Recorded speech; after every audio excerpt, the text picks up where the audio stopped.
तो लास्ट जो हमारी रह गई है वो एक्सटर्नल सीएसएस है। एक्सटर्नल सीएसएस यानी ये होती है कि कोई वेब पेज के ऊपर एक्सटर्नल कहीं पे एक शीट बनी हुई है, स्टाइल शीट सीएसएस की, और वो हम अपने वेब पेज के ऊपर लिंक करा रहे हैं।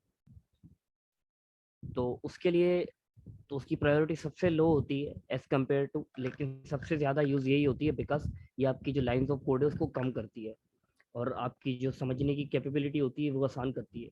तो इसके लिए आप करते हैं कि एक टैग लगता है लिंक का, यानी लिंक, और फिर आप उसको रेफरेंस देंगे, रेफ इज इक्वल टू, उसको बताएंगे आप कि आप स्टाइल शीट एम्बेड कर रहे हैं, रेफ नहीं, रेल, सॉरी, रिलेशन आपने बताना होता है उसका, और फिर आपने उसको बताना है उसका एच रेफ मैंने पहले भी बताया था। कोई लिंक यूज़ करना, लिंक जब भी कोई लिंक आपने यूज़ करना होता है तो उसका आप हाइपर रेफरेंस देते हैं, तो ये हाइपर रेफरेंस।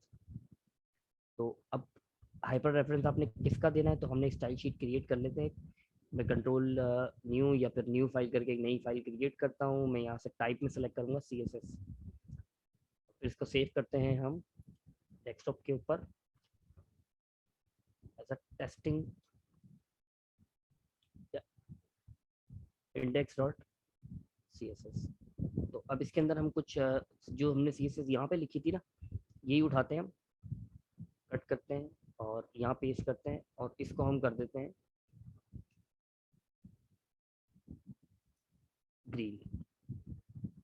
ठीक है, तो अब ये हो गया। और अब यहाँ पे हमने एच रेफरेंस में हम दे देते हैं, क्योंकि ये सेम फोल्डर में रखे हुए हैं, यानी इंडेक्स, आपका index dot H T M L,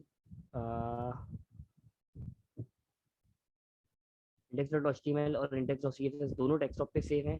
तो हमें इसको पाथ के अंदर कुछ और एक्स्ट्रा देने की जरूरत नहीं, हम सिर्फ लिखेंगे index dot C S S. और ये type text C S S लिखें या ना लिखें तब भी इससे कोई ज़्यादा डिफरेंस नहीं पड़ता। तो ये ऑटो ऐड हो गया क्योंकि मेरे पास VS कोड में एक्सटेंशन डाउनलोड हुई हुई है। तो सेव करते हैं और फिर हम अपना index dot H T M L इसको रन करते हैं। तो अब देखें ग्रीन कलर आ गया, तो क्योंकि यहाँ पे लिखा था। अगर मैं यहाँ पे इसको ऑरेंज कर देता हूँ तो सेव कर देते हैं। तो अब थोड़ी प्रायोरिटीज डिस्कस कर लेते हैं। मैंने बताया था कि हाईएस्ट प्रायोरिटी आपकी होती है इनलाइन CSS, फिर एक्सटर्नल, फिर पहले फिर इंटरनल और फिर एक्सटर्नल। तो एक्सटर्नल भी है हमारे पास, इंटरनल भी यहाँ लिखी हुई है, इंटरनल भी यहाँ पे लिख देते हैं। तो एक प्रॉपर्टी से मैं समझा देता हूँ तो आपको काफ़ी क्लियर हो जाएंगी ये चीज़ें सारी सबके अंदर ही। तो यहाँ पे ऑरेंज लिखा हुआ है, यहाँ लिख देते हैं ग्रीन। ठीक है, तो अब यहाँ ऑरेंज है, यहाँ ग्रीन है, और नीचे किसी एक डिफ के अंदर हमारा ब्लू भी लिखा हुआ है, सॉरी ब्लू तो बैकग्राउंड कलर येलो लिखा हुआ है। तो तीन प्रॉपर्टीज हमने तीन अलग तरीके से अप्लाई की हुई है डिफ के ऊपर। अब इसको रिफ्रेश करेंगे तो ग्रीन इसने कहाँ से उठाया, यहाँ से, जबकि हमने एक्सटर्नल पे भी लिखा हुआ था। लेकिन मैंने आपको बताया प्रायोरिटी मैटर करती है CSS की, तो एक्सटर्नल की प्रायोरिटी सबसे लो है। तो एक्सटर्नल वाली प्रायोरिटी कहाँ पे फॉलो हुई, कहीं भी नहीं फॉलो हुई, क्योंकि हमने इंटरनल पे उसको ओवरराइड कर दिया था।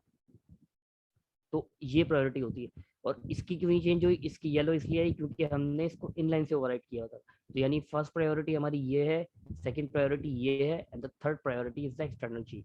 सबसे ज्यादा जो वेब पेजेस में यूज होती है वो एक्सटर्नल शीट यूज होती है, क्योंकि आप देखिए अगर यहाँ पे ये CSS सिर्फ एक लाइन हमने लिखनी है और हमारी पूरी सेपरेट फाइल इंक्लूड हो जाएगी, तो इसलिए ये यूज होती है। बाकी अगर हाई प्रायोरिटी रखनी हो आपने तो आप इनलाइन यूज कर सकते हैं या इंटरनल यूज कर सकते हैं। अवॉइड करते हैं कि इंटरनल केसेस ना यूज, ताकि कोड हमारा साफ सुथरा हो और आसान हो समझने के लिए। ताकि इसके लिए हम कोशिश करते हैं कि एक्सटर्नल यूज करें।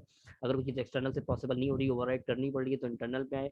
और लीस्ट ऑप्शन ये होता है कि हम इनलाइन CSS लिख के किसी चीज़ को ठीक करते हैं। तो ये हमारा CSS का लेक्चर था जो हमने कवर किया। इसके बाद बाकी टॉपिक्स हमारे बाद में कंटिन्यू करेंगे। Thank you.